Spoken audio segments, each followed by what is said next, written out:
Friends నమస్తే, welcome to Anu's kitchen. ఈరోజు recipe perfect కార బూందీ తయారు చేసే విధానం. అచ్చంగా బయట స్వీట్ షాప్లో మనం కొన్నట్టుగానే మనం ఇంట్లోనే చాలా ఈజీగా తయారు చేసుకోవచ్చు. అది ఎలా అంటారా రండి చూసేద్దరు. కానీ చాలా టేస్ట్గా ఉంటాయి, కరకరలాడుతూ క్రిస్పీగా చాలా టేస్ట్గా ఉంటాయి కార బూందీ తయారు చేసే విధానం. ఇప్పుడు వరకు కూడా నా ఛానల్ని సబ్స్క్రైబ్ చేయని వాళ్ళు ప్లీజ్ సబ్స్క్రైబ్ చేసుకోండి. హాయ్ ఫ్రెండ్స్, కార బూందీ తయారు చేసుకోవడానికి 2 గ్లాసెస్ శనగపిండి, జల్లిచ్చిన శనగపిండి ఒక పెద్ద బౌల్లోకి యాడ్ చేస్తున్నాను. హాఫ్ గ్లాసు మనకి 2 గ్లాసెస్ శనగపిండికి ఒక హాఫ్ గ్లాసు బియ్యం పిండి తీసుకోండి. ఈ బియ్యం పిండి కూడా జల్లించిందంతా కూడా దీంట్లో యాడ్ చేసేస్తున్నాను.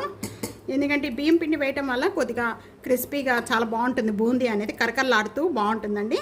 మీరు అచ్చంగా కూడా శనగపిండితో కూడా చేసుకోవచ్చు. ఒక హాఫ్ టేబుల్ స్పూన్ దీంట్లో కొద్దిగా సాల్ట్ వేసుకోండి. మళ్ళీ తర్వాత మనం బూందీ అంతా తయారు చేసిన తర్వాత మళ్ళీ దాంట్లో యాడ్ చేసుకోవాల్సి వస్తుంది. కొద్దిగా వాటర్ పోసుకుంటూ పల్స్గా కాకుండా బాగా టైట్గా కాకుండా పిండి అనేది ఒక లిక్విడ్ లాగా తయారు చేసుకోవాలి. ఎక్కువగా వాటర్ యాడ్ చేసుకొని కలుపుకోకండి ముందుగానే. పిండి అంతా పల్స్ పడిపోయింది అనుకోండి, బూందీ కరెక్ట్గా రాదు, మనకి రౌండ్గా చక్కగా రాదు. బాగా పల్స్గా కలుపుకోకూడదు, చిక్కగా కలుపుకోకూడదు, ఈ విధంగా కలుపుకోవాలి. మనం గరిటతో ఈ విధంగా చేసిన వెంటనే కూడా కొద్దిగా ఈ విధంగా అనగానే చూస్తున్నారు కదా, జారుడుగా ఉండాలి. ఇలా జారుడుగా ఉందంటే మీకు చక్కగా రౌండ్గా చక్కగా వస్తాయండి. మనం గరిటలో వేయం కానీ చక్కగా కిందకి జారిపోవాలి, ఆ విధంగా ఉండాలి. బూందీ దూసుకోవడానికి గరిట అట్లా హోల్స్ ఉన్నది ఉంటుందండి. ఇది కనుక లేకపోయింది అనుకోండి మీ దగ్గర, ఇలాంటిది మనం తీసుకోవచ్చు. కానీ దీంతో చూసుకుంటే మనకి టైం ఎక్కువగా పడుతుంది. ఇది ఒకటి పెట్టేసుకున్నారనుకోండి, ఎప్పుడు కావాలంటే మనం అప్పుడు బూందీ దూసుకోవడం తొందరగా అయిపోతుంది, చాలా రౌండ్గా చక్కగా వస్తాయి. ఆయిల్ కాగిన ఆయిల్లో వేస్తే చాలా బాగుంటుంది బూందీ అనేది. ఇది చూసారా, ఇప్పుడు మనం కలుపుకున్న పిండి కొద్దిగా ఈ విధంగా వేయంగానే అలా పైకి రావాలి. అలా పైకి వచ్చేస్తే ఆయిల్ బాగా కాగిన వెంటనే కూడా ఇంకా మనం ఇప్పుడు బూందీ వేసేసుకోవచ్చు. హై ఫ్లేమ్లోనే పెట్టుకొని బూందీ వేసుకోవాలి. అయిపోయిన వెంటనే కూడా ఇప్పుడు మనం ఇక్కడ చూస్తున్నారు కదా,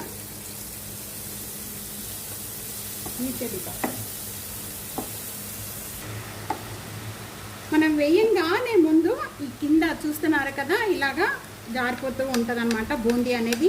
మనం అలా కలుపుకోవాలండి. ఉప్పుల్లో పడుతుందో అంతవరకు వేసేసుకోవాలి.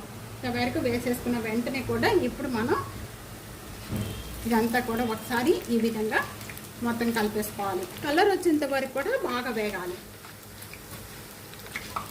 కలర్ వచ్చేంత వరకు కూడా వేయించుకున్న వాటిని ఇంకా మనం తీసేసుకుందామండి. పెట్టుకున్నారనుకోండి, ఇక్కడ మనం గిన్నె పెట్టేసేసి ఇలాగ నెట్ పెట్టుకొని దీనిలో వేసేసుకున్నారంటే మొత్తం కూడా మనకి ఇలాగ మొత్తం తీసేసుకోండి. క్లియర్గా నీట్గా తీసేసుకొని బూందీ అంతా ఎక్స్ట్రా ఉన్నదంతా కూడా తీసేసుకుంటే నీట్గా మళ్ళీ రెండో వాయనానికి చక్కగా బూందీ కలర్ మాడిపోకుండా చక్కగా ఉంటుంది. ఇలా నీట్గా తీసేసేయండి. తీసేయటం వల్ల మనకి మాడిపోకుండా ఇవన్నీ కూడా చక్కగా బూందీ రెండో వాయనం వేసుకునేటప్పుడు ఈ గరిట అనేది కింద ఎక్స్ట్రా పిండి ఇలా ఉంటుంది. ఇలా తీసేసుకొని నీట్గా వేసుకుంటే మనకి చక్కగా రౌండ్గా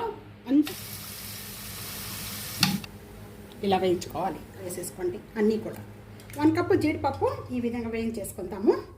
స్టీనర్లో వేసేసుకొని మొత్తం కూడా ఈ విధంగా వేయించేసుకోవాలి.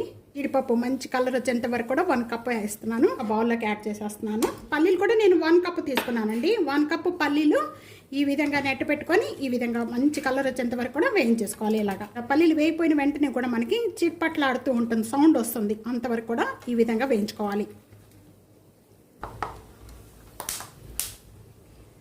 చూసారా, పల్లీలు వేయిపోయిన వెంటనే కూడా మనకి ఆ సౌండ్ వస్తుంది. ఆ సౌండ్ వచ్చేంత వరకు కూడా పల్లీలు వేయించుకోవాలి. ఇంకా ఎక్కువ వేగినా కూడా మాడిపోతాయండి. కూడా బాగా వేగిపోయినాయండి. మాకు నేను ముందుగానే బాగా క్లీన్ చేసేసుకొని నెట్లో పెట్టేసుకున్నాను. ఇట్లా మనం నెట్లో పెట్టేసేసుకుంటే మొత్తం తడేమి లేకుండా మొత్తం కూడా స్టీనర్లో ఇప్పుడు మనం కలుపుకునే విధానం చూద్దాం. వేయించుకున్న కార బూందీ అంతా కూడా ఒక బౌల్లోకి, పెద్ద బౌల్లోకి యాడ్ చేసేస్తున్నానండి. లోతుగా ఉన్న గిన్నెలు తీసేసుకోండి. వేయించుకున్న జీడిపప్పు అంతా కూడా వేసేస్తున్నాను. 1 కప్పు పల్లీలు కూడా దీంట్లోనే వేసేసుకుందాం. ఈ విధంగా దీంట్లోనే కరివేపాకు కూడా యాడ్ చేసేస్తున్నాను. మనం సాల్ట్ యాడ్ చేసుకున్నాం బూందీలో. దీంట్లో ఒక 1 టేబుల్ స్పూన్ కరెక్ట్గా సరిపోతుంది. వేసి ఎక్కువగా తింటారు, కొంతమంది తక్కువ తింటారు కాబట్టి కారం అనేది మీకు టేస్ట్ని బట్టి చూసుకొని వేసుకోండి. నేను 1.5 టేబుల్ స్పూన్ కారం యాడ్ చేస్తున్నాను.